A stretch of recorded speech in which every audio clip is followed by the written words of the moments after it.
everyone. Welcome to Monday Night Soul Focus. I'm Brooke, and my special guest tonight is Candida Vassallo. That's right. That's right. Hey, everybody. Hey, Brooke. Thank you for having me on. You did it right.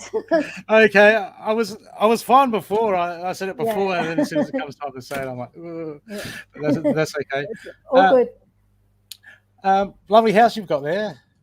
Thank you. It's my dream. It's my dream home.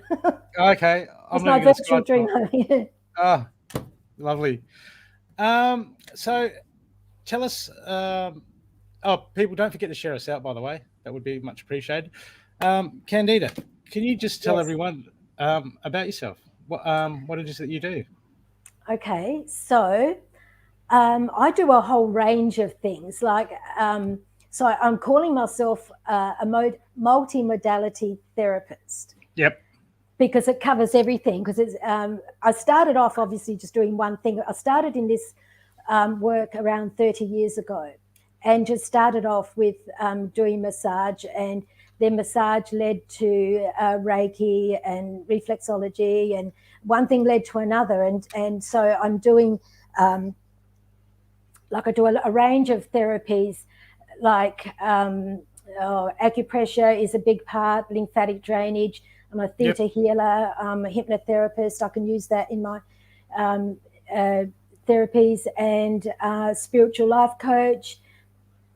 I've also run spiritual retreats overseas and in Adelaide. Not in the past few years, of course, but they were sort of a big part of what I did as well, because they were like the culmination of all the stuff that I do. Bringing them together into a retreat situation in beautiful Bali, like mainly in Ubud, gorgeous spot that I had. And so I trained in for 16 years. Okay. Around 30 years. Around 30 years ago, it is. I trained in the ancient, yogic philosophies. I'm not sure if you've heard of the works of Patanjali and Paramahansa Yogananda, and Paramahansa Yogananda was the man that took yoga to America in 1920. Okay. So it's a huge lineage of ancient Hinduism and the ancient yogis and masters of hundreds, thousands of years ago. So I trained with a teacher here in Adelaide in those ancient ways. Yep. And so that was that part of it, which was separate to my healing therapies that I did. With that, I brought that all that training. I worked in a school as well for over 20 years, and there was such a need in schools, students and teachers and principals alike. The stress component was huge. Children, children in their own sort of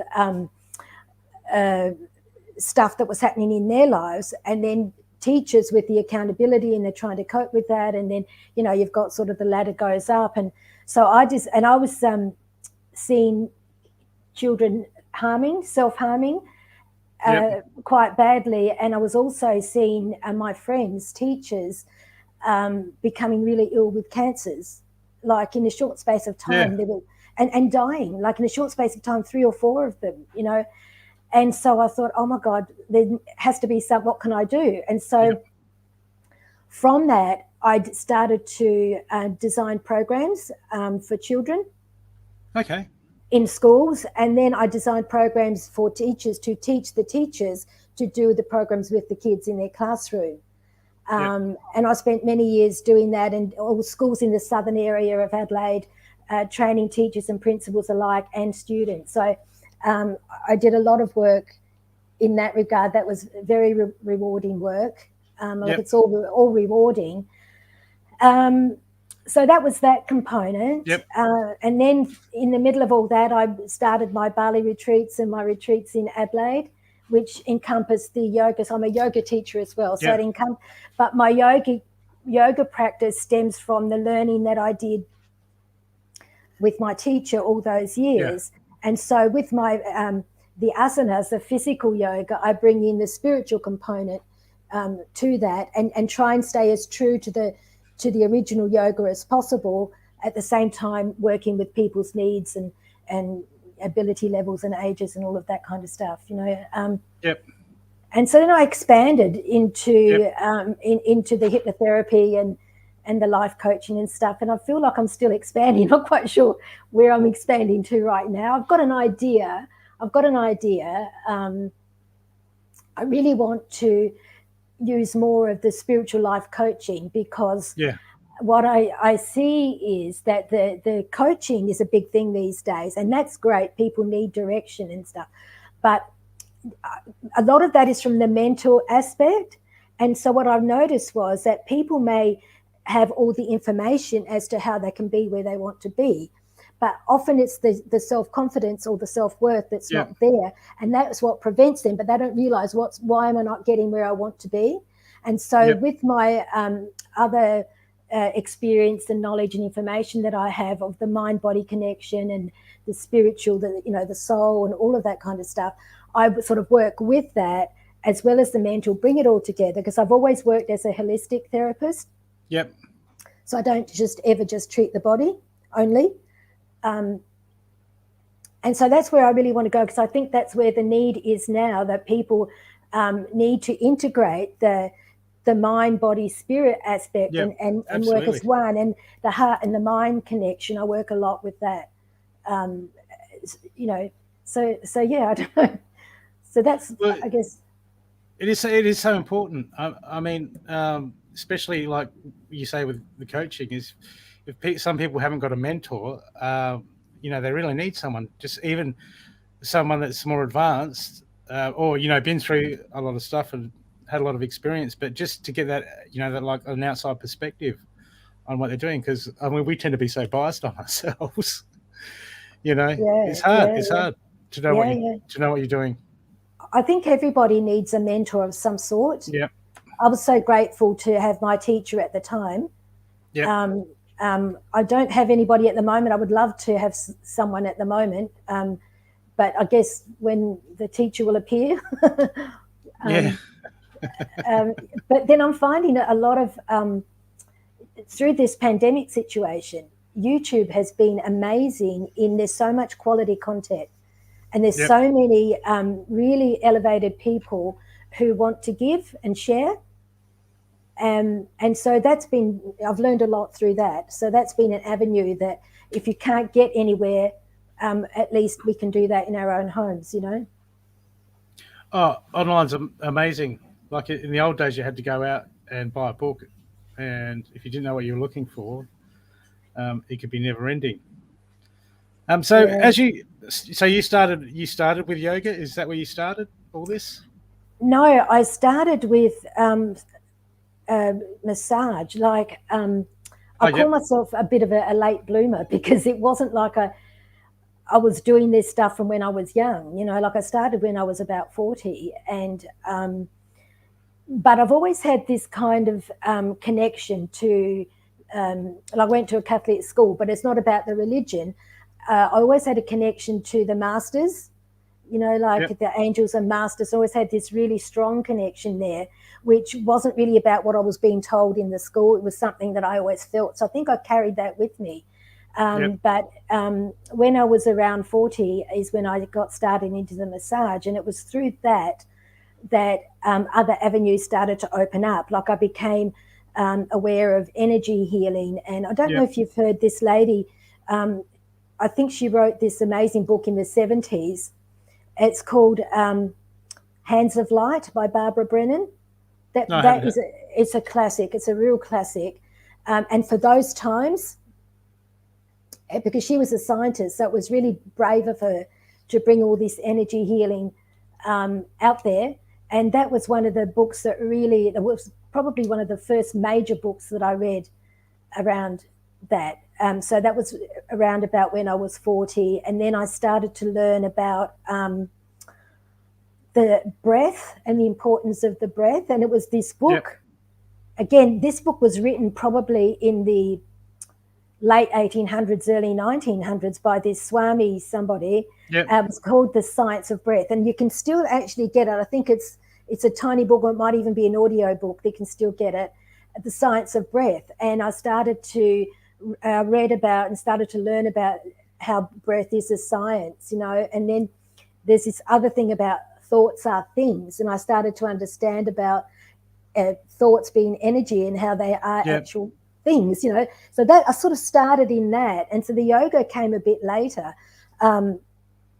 I sort of by this time I was working in a school, and I started to this is an interesting thing. I one of the schools, so it was in the 1980s, late 80s. There was a lot of the children had a lot of problems. There was a lot of socioeconomic problems. There was a lot of problems in their home. There was problems with illnesses, and the principal sort of, he knew that I was into this sort of thing, and he asked me, would I do some meditation classes for the kids in my lunch break and stuff? Would I help? Because he didn't really know what else to do. And that was really like a huge push, because in the late 80s, that was a bit of a woo-woo thing to ask, you know, and to even say meditation, you know, like I had to call it relaxation. Like there was certain words you just couldn't say. And so I started doing that. So in my lunch break, I started doing this for these targeted kids that were sort of the major, I don't want to say they were having the most problems behaviorally and all sorts of ways. And it made a big difference in their classroom to their teachers. And so from there, he asked me to run anger management group for boys, which I did. This is as well as my normal school duties, because I wasn't employed in that capacity, you know. Yep. And so then I started teaching in schools, teachers, and that's how it sort of grew. And then I changed schools, you know. But this principal that believed in me from the beginning and that introduced the idea to me, that was really the huge door that opened, because that school closed after a couple of years after a few years, and it was a very small school, and I went to a very large school after that. And to then ask, and it was still only like 1993 or something, so to ask the principal, can I continue, as well as my school duties, can I continue this other stuff, was a big deal. But he also said yes, and I didn't know him from, I mean, the other principal sort of knew me, but this guy didn't know me at all. And so that was another massive door that was opened.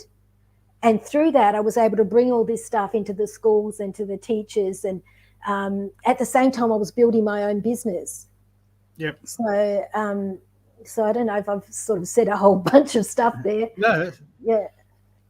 So you'd basically you'd lead the kids on meditation, and that was the way to get them. It was about calming their minds and calming their bodies. And so by getting them to lie down and close their eyes, and the thing is, they responded to me. Yeah. Because other people tried to do it, but it didn't work. So somehow they responded to me. And just by closing their eyes and taking them through some breathing, and then I would take them through a guided visualization, a guided imagery, and that would that calmed their minds. So by calming the breath, that's the thing, you see, the mind follows the breath. So you can't really still your mind if you're all agitated and you're breathing fast, okay? So the very first thing to do is to slow the breath. As you slow the breath, you'll slow the thoughts. And as you slow the thoughts, you slow your body. And I sort of put that on a big poster thing. You know, I said, stop, slow the breath, slow the thoughts, harmonize the body. And that became like their slogan. And so just by lying down, breathing and listening to going to a happy place, because the way that works is it actually changes the chemistry in the body. So it's not just, a woo-woo, a nice lady is telling you this nice stuff. It actually changes body chemistry, as you would know, you know, and it creates a coherence between the heart and the mind. So you haven't got your brain going off on a different tangent and your heart saying, oh, but I just want to be still, you know. So all these things happen internally, and it's physical because we are chemical beings. It's physical as well as in every other way, but it's definitely also physical. So that's how it works, and that's how it works with all of us. Yeah, well, people try to attack the mind first, and it's like the mind's so racing around so much, especially in kids that age that you'd want to. That just makes sense to start with the body and the breath, and then just let it follow. Absolutely. And also what I did not know then is a lot of things that I've learned now over the years, because that was a long time ago. Yep. What I've learned now, I was doing things that now they're giving a name to. I used to say things like, we have to get the heart and the mind to agree. That was my words that I used. Yep. I had this cartoon character about the brain and the heart talking to each other. Now they're calling it heart-mind coherence. Okay. I'd never heard of that before. I'd never read that. I just knew that this is what had to happen. And now that I understand, and then understand also that the heart, the electromagnetic energy of the heart is thousands of times more powerful than the brain. Oh, yeah, it has way more neurons. Absolutely. And it's also got brain neurons. Yeah. You know? So then if it's more powerful, thousands of times more powerful, why would we not use it? Mm. You know, but I had no idea. I just knew this is what needs to be done. But it's almost like now the pieces are fitting of the, not that I thought it was a puzzle before, but looking back, I can see it was a puzzle. I just didn't know. Well, yeah. Was that something they taught you through you learned through the yoga, or is it just downloads? You know what? I didn't think they were downloads, but I reckon they were, because I didn't know about downloads then. You know, I just became inspired, and I worked through inspiration, and I would just sit and just it all happen. And when I look back at it, it would all be sequential, because oftentimes I would just put down ideas, and then I'd put them together, and then somehow they would all be sequential. But I put them down in the order that they came. But what I learned with my teacher was how it worked on me, how the practice, because I did some quite intensive practices, chakra work and chanting work and kundalini work and all of that kind of stuff, deep breath work, a lot of that. And I saw the difference that made in me and my life. And one of the major differences, which I think, and this came very early on, and I've said this before in sort of other interviews, because I think it's really integral, is that when we start to notice in the moment we're doing something, when we can become aware of what we are doing, or even just before we respond or react, if we can know what we're going to do or say, we can change that if we want to. But normally we don't have the awareness to do that, because the mind is going too fast. But with the meditation training, there's a practice called the witness meditation. Okay. Where you witness that was one of the very first things that I learned, and it's one of the first things that I teach in my courses as well, is to just observe your thoughts. Okay. And so when you do that and you sort of practice and get to master that a bit in your life, you can choose to respond or react. And when we respond, it means we're living through choice. When we react, we think, oh, why did I say that, you know? Yeah. But when we've got that awareness, that moment's awareness beforehand, so it's a space between the thoughts.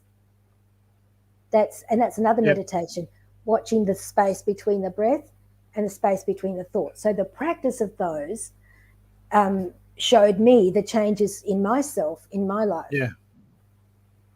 And so amazing, then I was, isn't it? Yeah. It's a real game changer, isn't it? Oh, and it's so I feel so grateful and joyful that I, you know, to have had that experience and that I can pass this on, you know. And so I learned in the sort of the old way of the old yogis, because my teacher was very much like, he lived in India and he was very much about that, and that's fine, and great, but not everybody could relate to that way. So I saw my job as translating all the pearls of wisdom that I learned, and putting them into today's language so that they fit, because I had to do that for myself. That's how I was able to understand what I was being taught. Yep. So I thought, okay, if I can change and put it into, I don't change the essence, of course, but I change the way it's presented and make it relatable in today's terms, and in today's life. Because I was, I had teenagers at the time, and 1,000 friends of theirs always there and working, Yep. and all of this kind of stuff, Just getting them away from distraction must be hard enough. Well, it was. I mean, and it was like very early in the morning that I had to do it. 6 o'clock in the. Well, I guess it's not greatly early, but 6 o'clock in the morning, I felt like it was early in those days. Sounds pretty early to me. I mean, I don't do that now, but that's what I did. That's what I did. I had to do it. Yep. When I didn't have to, but it was like I was being. I felt I wanted to do it, and I felt it was important to do it. Yep. And so I did. Wow. Have you got any stories of some of the students, how it changed their lives? Well, in the school system, I had they used to write me these things, this feedback, and particularly with teenage kids, there's a lot of social problems they have at school, and a lot of kids have can't sleep, and so the really good thing I got was that they were saying how good it was to get a good night's sleep, and it helped them to study and to focus. So the things that I taught them, they could put into practice for their study and helping them to go to sleep at night. Because without a good night's sleep, like what it's like, and they're meant to cope with all the learning and the peer pressure and social stuff. So that I thought was, and I've got another story. This was a teacher. He was like this gentle giant. He was this massive man, and you can't see here, but I'm a pretty small person. And he was this massive man, and he was he was an art and drama teacher, but he was having some health issues. So I think there was sort of heart issues I think there was something to do with his heart. Although he wasn't an older person, he was just, I don't know, maybe about 50-ish. He decided to come to my yoga class because I was started to teach yoga at the schools then. He decided to come to my yoga class, and for some reason he couldn't do the normal yoga, but he used to sit in a chair, and so he used to do what he could in the chair, but then he would do the meditation and all of that kind of stuff. And so he did that like for I don't know how long, for a while. And then I heard that he decided to go part-time at school instead of full-time. And I thought, that's good, because I mean, I knew that he was very stressed, and I knew that if he kept going, I mean, it's not my place to say anything, but I knew. But I used to talk about stress and the effect on health and everything. And he obviously took it in. He went part-time, but not only that, he came to my desk one day and he put next to me this huge amethyst. It was about that big, like this huge diamond-shaped amethyst. He put it next to me at my desk, and he said, "This one's yours." And I said, "Oh, I can't take it," because I knew that would have been massively expensive. I said, "Oh, no, I can't take that." And he goes, "No, this is yours." He said, "That used to be by my bed, but I've got another one. My brother works in the Pilbara and he can get them. So this one's yours." And he told me that he went part-time. He'd listened to what he'd been taught, and so I thought, oh my God, that is so humbling, and, and because not everybody listens, not everybody, not everybody listens to their own self, because it's not about listening to me. It's about listening to your own self. If your heart is guiding you to go do something that's going to calm you, you know what I mean? Like, not everybody listens to that. No, it's hard. So, even when you know all that, it's still, there's still that struggle within. But as you were saying with the when you can get in between your thoughts, and then you have some sort of, you have a lot more of a chance in developing that. You do. You do, and it's wonderful when you know that you are living through choice and not that life is buffeting you around, particularly in these days. I mean, anytime really, but particularly in these times where we feel a lot of choices being taken away. We always have a choice. Yeah. Yeah, well, that's all it comes down to. I remember, I just, when I look back at the old me, I just, like, people don't realize how much you're on autopilot.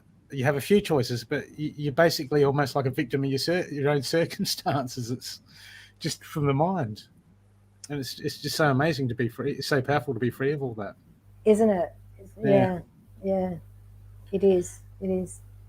Yeah. So how big did you train others to do what you were doing at the high schools, or how did I that did. experience? I trained quite a number of teachers. I went to a lot of schools in the southern area around, and look, it was a uphill battle. I did it for 12 years. Uphill Yep. battle because not from the teachers or the principals. They all wanted it and they all loved it. Yep. But the education department at the time didn't allow them the time to do it. So they were trying to fit it in, you know.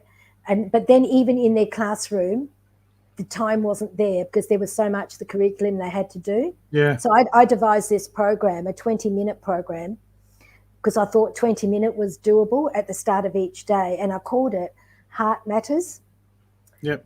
And this was a program training teachers to do it at the beginning of their class with their students, and that went from reception to year 12. So Yep. I adapted it to the various ages. And a lot of teachers did it, but it was really hard for them to keep it up not because they didn't want to do it, Yeah.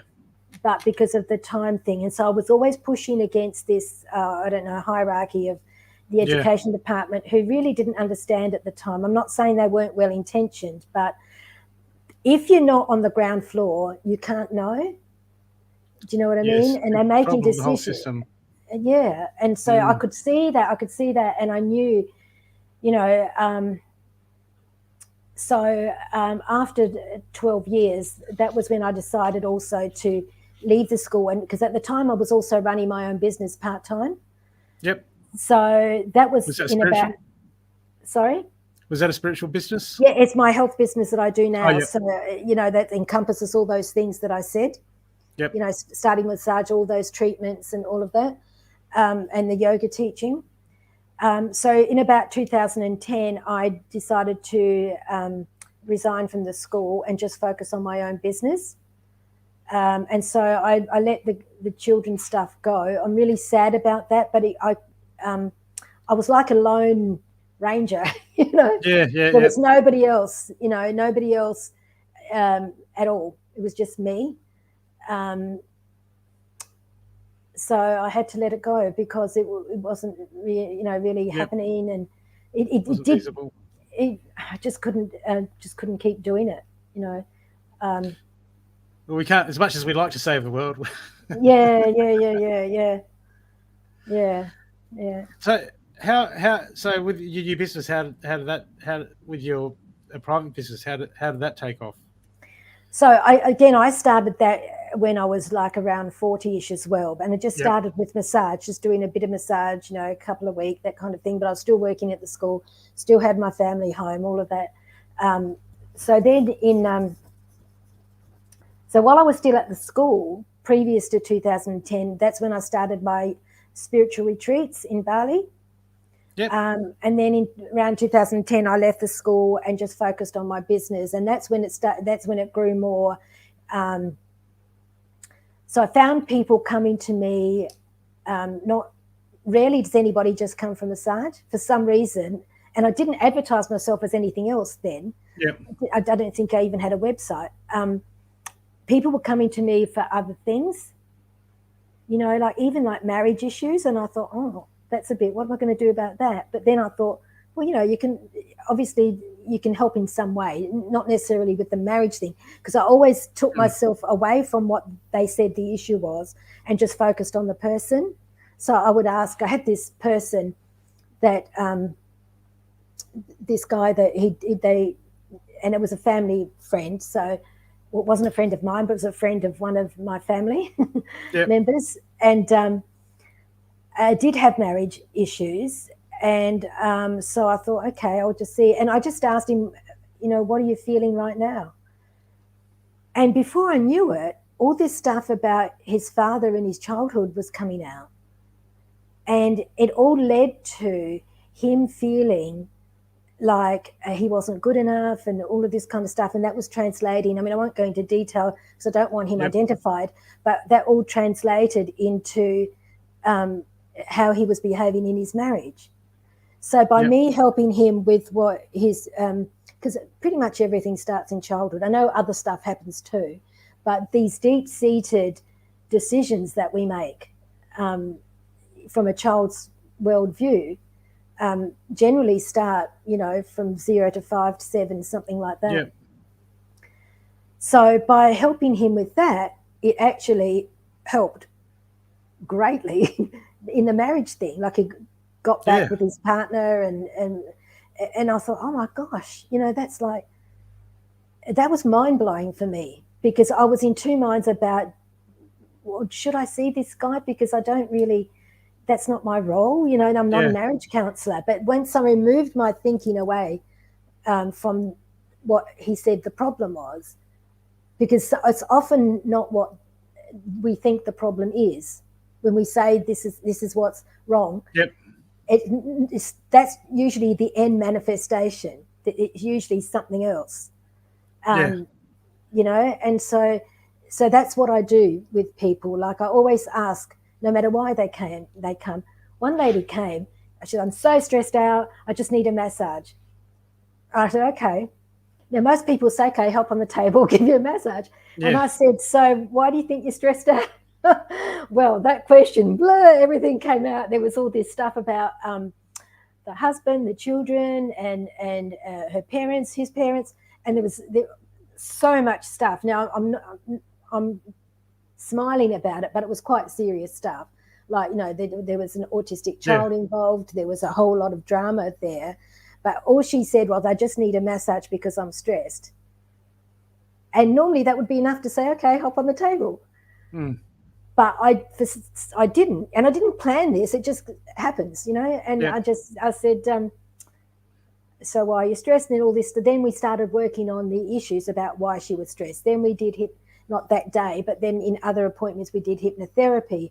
And then it was about, she was a very big person, and then it was about how she felt about herself and wanting to reduce weight. And so we went into why that, when that first manifested. And so she just came because she was stressed. And then this thing went on and we got to a whole range of other issues.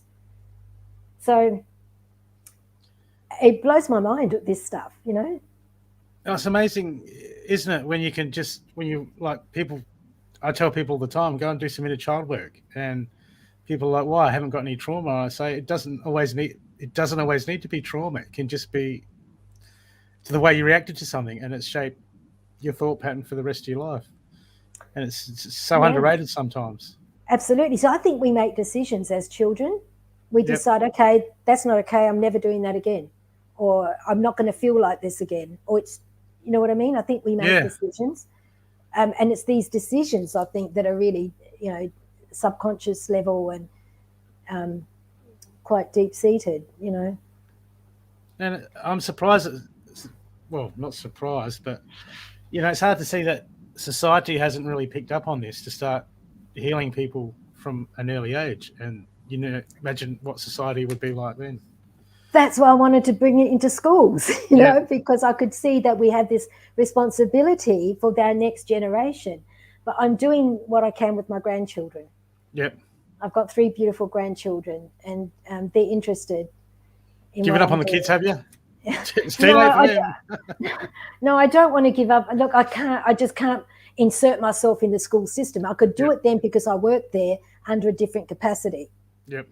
But if I were to try and do that now, I would have to have so many degrees of this, and this, whereas all the experience and study I have done doesn't really count if I were to go to the education department and say, do you know what I mean? So I can't insert myself in there, I know.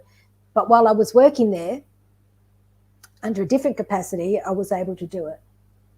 Yep. Yeah. So you get a lot of people because what are some of the other? So you use hypnosis too. Do you just I guess you just put you insert the tools where needed when you're working with someone? Well, if people want, if it's an issue that they want hypnotherapy for, then Yep. we have to, we do, I can't just do it on the spot because I need to, well, I can do like hypnotic suggestions, but say it's a big issue that they want. So with weight reduction, I just say that because it's a common one. It's not just about losing weight. There's a whole bunch of stuff. So I need to speak with the person. I need to ask questions. I need to know things, because if I'm going to make suggestions to the subconscious mind, I need to be very clear about what I'm saying, but I need to be very clear about what the person wants and what they feel. Yep. So that takes a bit of time. I need to sort of speak with them. So usually I do it over, we can do it over email. We can do it over consultation, or we can do it over email. And I will ask certain questions, and then they'll tell me the answer. And often it's right, okay, can we go a bit deeper? Can we go a bit deeper? Because if I just take their first answer, which is generally a surface answer, then I'm only going to clear the surface stuff. Surface, yeah. But if I keep asking questions, then I'm going to get to the core. And it may not be that the core of any trauma that happened. I don't need to actually know that. I just need to know about a feeling, a core feeling. And and so by having a couple of emails back and forth, I can just get to exactly what the picture is, and then I prepare a script based on that. And okay. And so with my hypnotherapy, I use a lot of my spiritual stuff. So it's not just a head subconscious. It is a subconscious thing, but there's a lot of other stuff that I insert in that. So I also, it's not something I really talk about a lot, but I do quite a bit of channeling myself, and for certain clients who are open to it, I do that as well, like through higher self to higher self. And so if the client is open, I will ask, would you like that? So we get that extra help in there. So it's catered to the client and what their needs are and what they're open to, what they're ready for. Are most people open to that, or is it just spiritual people, or are people just like, I'll take any help I can get? Surprisingly, most people are open. They wouldn't come. Some people wouldn't come straight out and tell you. Yeah.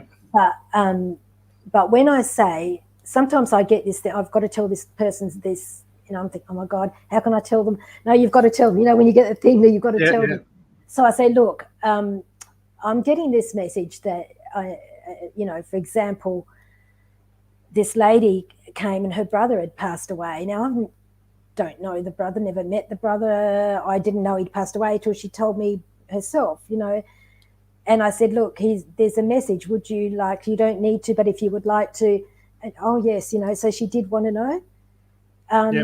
Most people are okay. I haven't actually come across anybody who's not. And you know what? I don't think it would happen with people that are not. Yeah. Do you know what I mean? I don't think the energies would be conducive to that happening if the person wasn't in some way open. Yeah. I guess the energies would be like, hey, we've been trying for years. We can't get through to him. Yeah. Now, you do, you've got some courses and all sorts of stuff that you do. Like you do a lot of coaching, and you teach a lot of stuff. Well, I'm a Reiki master teacher. So I teach Reiki. I teach meditation.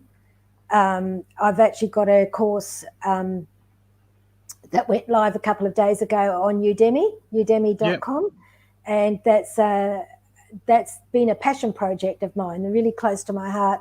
I've been wanting to do that for a long time and to put that out there.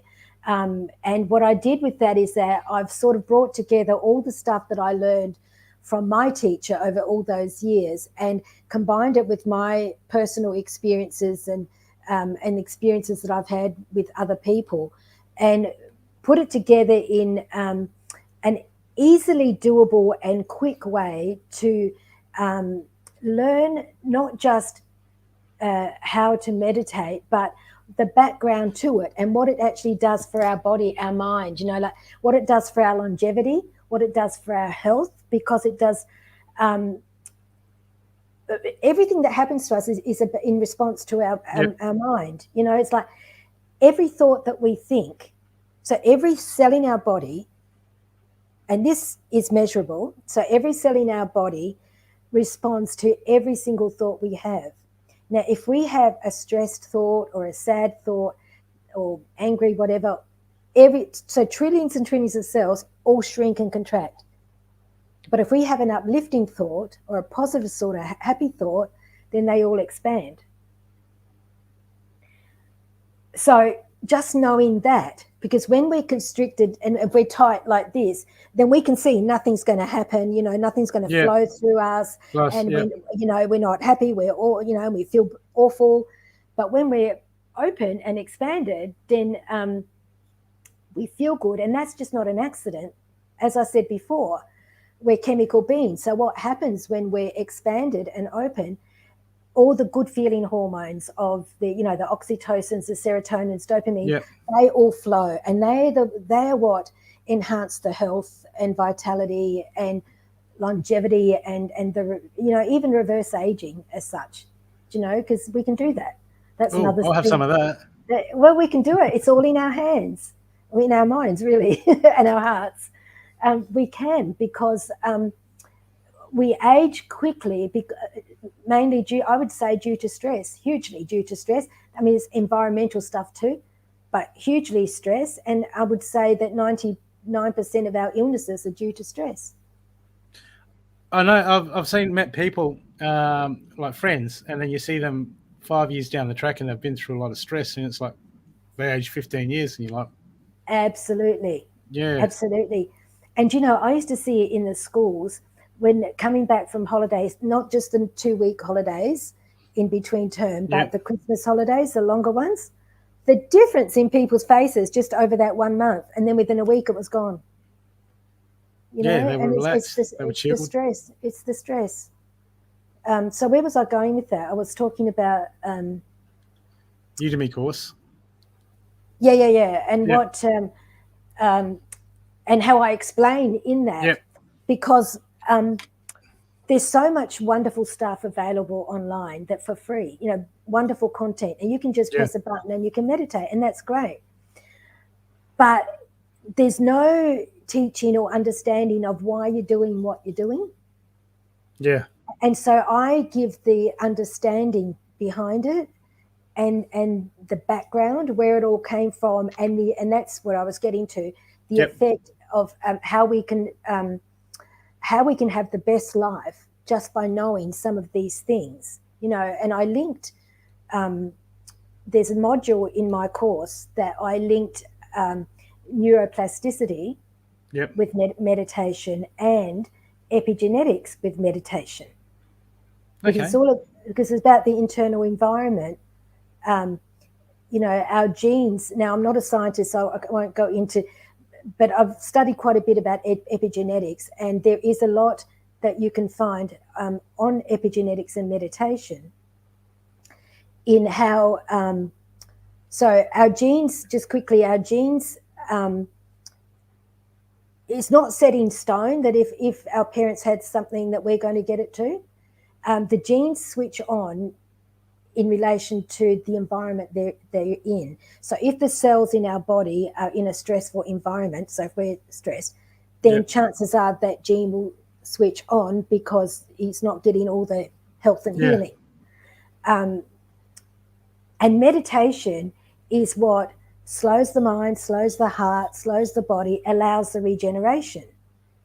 You see what I mean? So the body is meant to regenerate. It's meant to restore. But we need to provide the means for it to do that.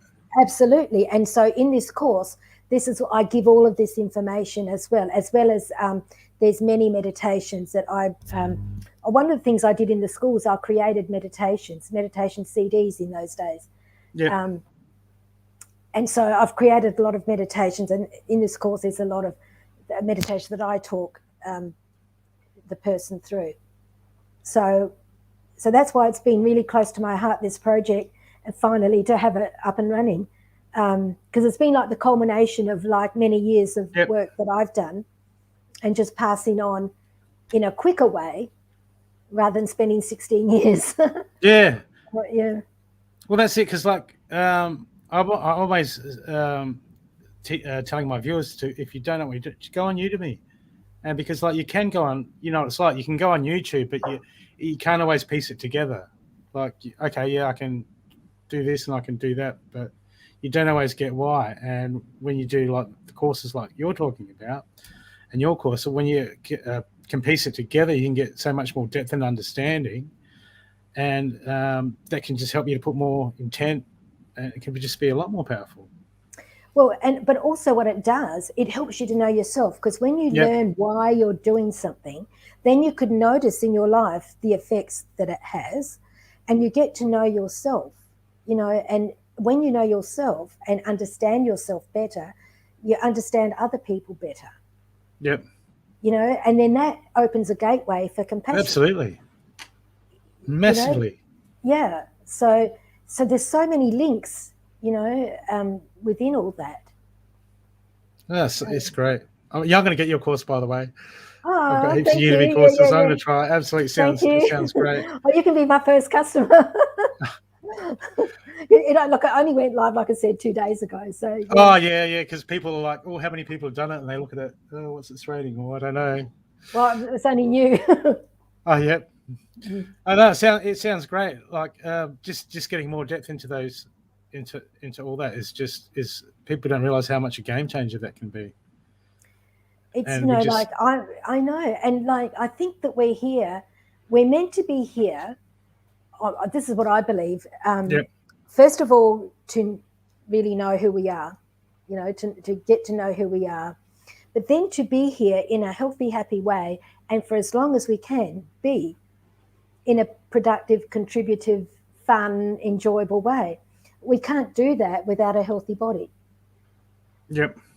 You know, so and so that's one of the main things about the meditation and just the understanding of who we are and all of that, about maintaining this healthy body for our spirit to work through, because we are expressions of spirit through this physicality, you know. Yeah, like I went to a birthday party and I had to turn spirit off. I was like, no, I'm having a piece of cake. I don't care.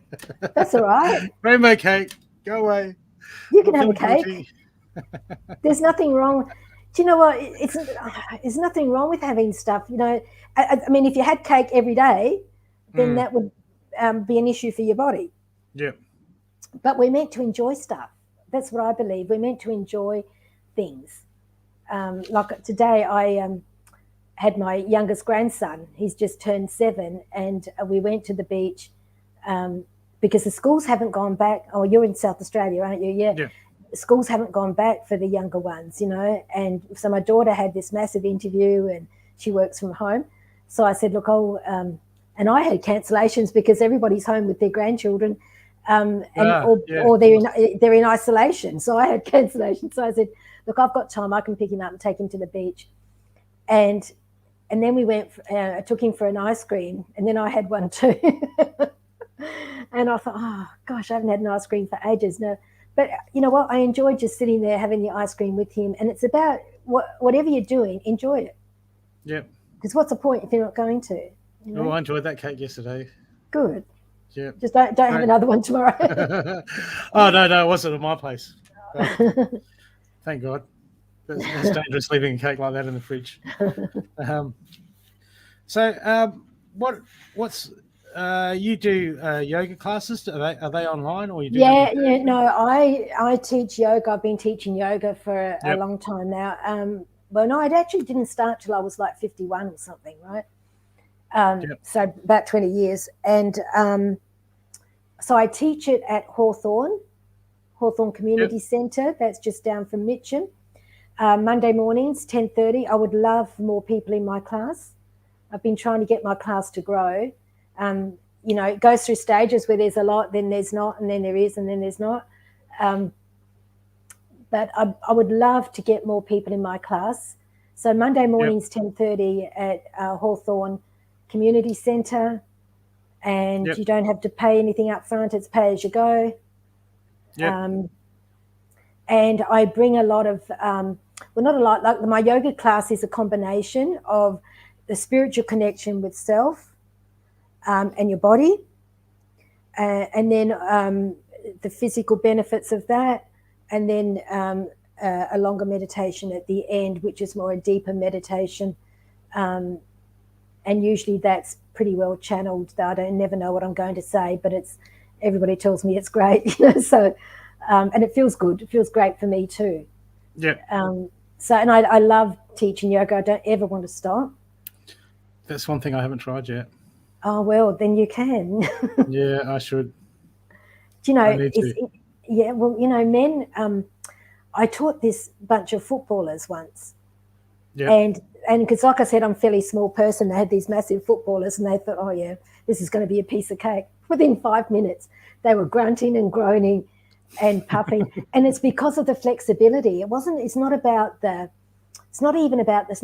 fitness either. It's about the flexibility and the breathing stamina and all of that kind of stuff, Yep. So and it's amazing that a person can be super fit in doing something else, but when it comes to if they've never done yoga before, they find it's a completely different ball game because it's different muscles that they don't use. They're used in a different way. It's about holding poses, and that's when it really can be a bit of a test when you have to hold a pose for a while, for a couple of minutes.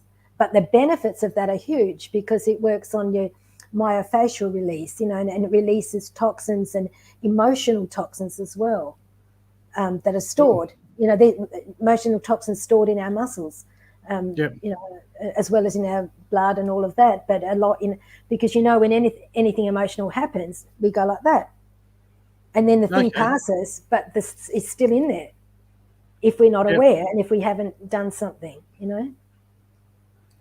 So yeah, I never thought about it on that level.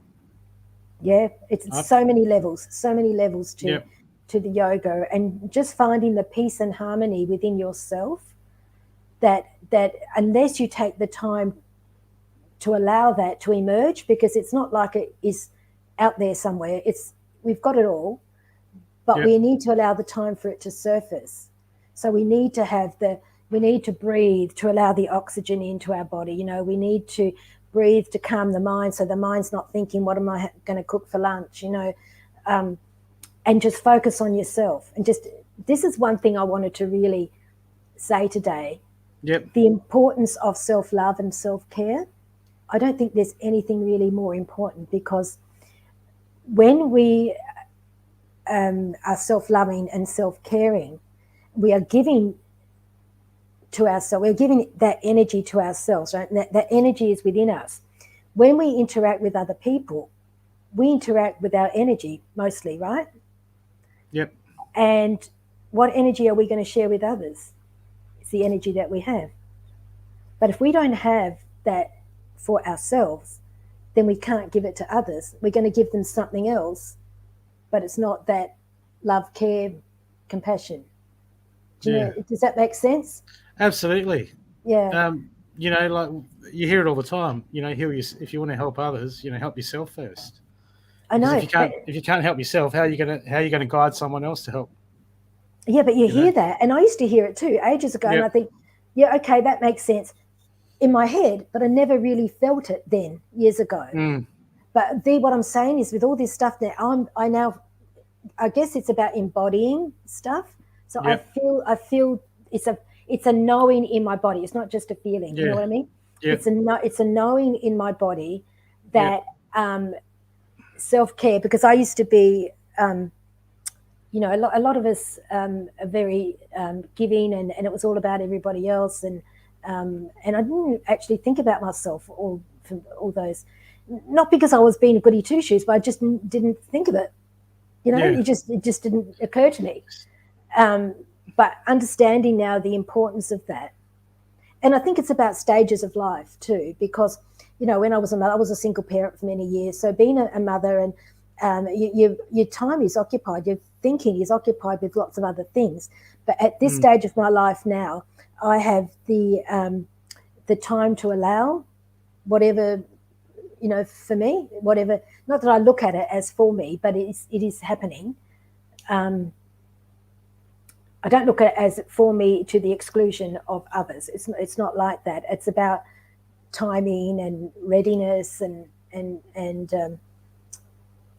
just the different stages we go through. Yeah. Well, it's all very important.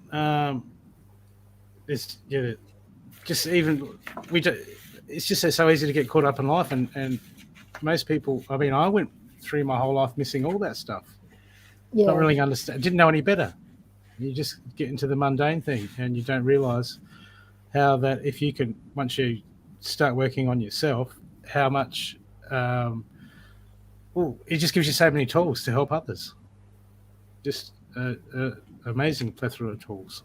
Yeah, because you understand yourself better, don't you? And experience is the best teacher. Yeah. So if you experience the healing yourself, then you understand, and then and that's what you can then give to others because you've given it to yourself first. Yeah. So then instead of just like the whole world, the rest of the world, just telling someone what to do, and they know they should do it. Everyone knows that. Yeah. But to be able to, once you've done it yourself, you can hand them a tool that they can use, and then they use the tool and go, "Wait a sec, that works." And that's just so much more powerful than just telling someone what to do. It's interesting because I find that I always have a theme for my yoga classes. And when I think, okay, this particular theme comes to me, then I find that a few days before the yoga class, something will happen in my life that will bring that in my face on a much deeper level than I thought I'd dealt with. I thought I can sort of talk about this at yoga because I've experienced this, and this. Then something will happen a couple of days before on a much deeper level of the same thing, which I thought that I had dealt with. And it's like bang. And then I thought, okay. So before I can teach that, I need to experience this more. Yeah. So I find it's quite interesting how it happens, like just a couple of days before. I do like these little videos of spiritual 101 basics. Yeah. And I used to have a whole list of ones that I'm going to do, but now I just let what issues come up for me dictate what I'm going to, release that week. Yes. Because it's fresh there, the experience and what you had to do through to overcome it. And that's why I think, that's why I think they come up. Yeah. For you, but also to pass on. Yeah. Yeah, it's amazing. Yeah. And it's when you can pass that stuff on, it just makes it worthwhile, doesn't it? Big smile. Yeah. So we're getting close to the end of the show. Is there any else? Do you want to any more advice you want to give some of the listeners out there today? Do you mind if I wrote something down? And absolutely. I might have already said it, but I just need to check. All right, just 2 seconds. Yeah.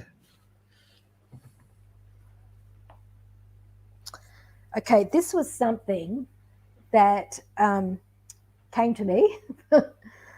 It was about, I already spoke about the self-care. There were 3 points that I felt that were really needed to be said. The self-care was the first one. And I think it's important that we think about our planet as hosting us, as our host. Just like our body is a host for our spirit, we need to take care of our body so that our spirit can work through us. Same thing with the planet. The planet, we need to take care of that and think about it perhaps in that way. And also about widening our perspective, because often, like you were saying, we can get caught up with what we think. But I think it's important to ask, how else could this situation be seen? How else could I see this situation? Like if we're faced with a situation or a problem or someone or an argument or something like that, and then, we're sort of stuck with our own view about that. But if we can stop for a moment and think, well, how else could I see this? So it's not about who's right and who's wrong. It's more about how else can I see this? That widens our perspective. And it helps us to understand ourselves because it's enabled us to see something that we thought we were stuck on, that we thought we were right about, in a different way, because there's many ways to see the same thing. Then we can understand others better. And perhaps not jump on people or not react so much, that kind of thing. Because we do tend to get biased because we have attachments from our perspective, and when we get, I was like the golden rule: put yourself in other people's shoes. That's right. It's so true. It can bring understanding, and then instead of them being angry with you, you're like, oh damn, why are you angry at me? You can understand that they're actually angry with something else in their life, and it's probably about them, not you. About whatever they're whatever they're experiencing is forming their belief. It's the same as your belief is formed. But if we can widen our perspective a bit and think, how else could I see this? I think that could be helpful in relationships. Yep, absolutely. I mean, there's multiple perspectives, and I'm just laughing at myself because I can be like real tunnel vision, and that's it. Someone does something, and I'm like, oi. And then you step back and have a look at all the other perspectives, and you go, oh, wait a sec, what do I do then? And it's all a learning thing, though, because again, it's not about a right or wrong thing as such. It's all about levels of learning, really. Yeah. To work forward to be the best version of yourself you can be. Yeah. Now, how do you do spiritual coaching? Can you tell us about that program? Spiritual life coaching, yes. So with that, I think I spoke a little bit in the beginning about that. I combine the mental aspects. If someone has, for example, I had someone come to me that wanted to, their business wasn't doing what they wanted it to do. They weren't being the way they wanted to be in their business, and they came to me for that. So again, it's not really about the business, it's really about their self-confidence. And so we go through the mental things that normal coaching does, like the strategies and all of that. But I also combine with that because it's also about the person's energetics, where that's at. So I use acupressure to balance their energy field. I might use some hypnotherapy, some hypnotic suggestions if it's needed. And I might use a brief meditation, and sometimes if the person's open, I'll do a brief channeling. So I'll go through the normal life coaching, which is working through all the strategies and what's working, what's not working, that kind of stuff. But then I work with the person in their physical body. So I relax them a bit with a bit of massage and acupressure to balance their energy. Some Reiki. So I combine those things. That's why I call it spiritual life coaching, because it's not just the life coaching. So that's where I think it's different than other styles of coaching. And so I'm also hoping to start a sort of a mentoring program this year as well with that. Yep. So is that online? Any of those? It's not it can be online. Like I can. Yep. It's not a thing that's online. Like it's not a course or anything like that that's online. I like Zoom meetings But we can do that. Yep. We can do it that way. It's just I won't have the hands-on thing. But I can still do the meditation. I can still do the channeling. I can still do the meditation. On Zoom. I just won't be able to do the hands-on stuff, but that's okay. Okay, so you've got I've got all your show notes in people, all the links, Candidas links are in the show notes. So whenever you see this video, you just go into the notes and it's got all your links for your website, Facebook, and Udemy course. So if you haven't done any Udemy courses, just click on the link below and get into that. You'll love it. It's better than just watching YouTube. you really go so much more deeper into the subject than just watching. Because as I was saying, it's like when people start in the spirituality, you can go on YouTube, but you're not, you get one point, but connecting that point to the next point to the next point to bring out something. The courses can just go so much deeper into that. Yeah. So I'll definitely be getting your course. Thank you. Thank you. Absolutely. Thank you. Absolutely. So is there anything else you want to add, Candida? No, just thank you very much for having me on, and just sending everybody so much love and joy and happiness. Yeah. It's been lovely to have you on the show. Thank you very much. It's been very enlightening. So thank you, everyone, and we'll see you same time next week. Okay. Thanks. Ciao. Thanks, Candida. Thank Bye. Ciao. Bye. Bye.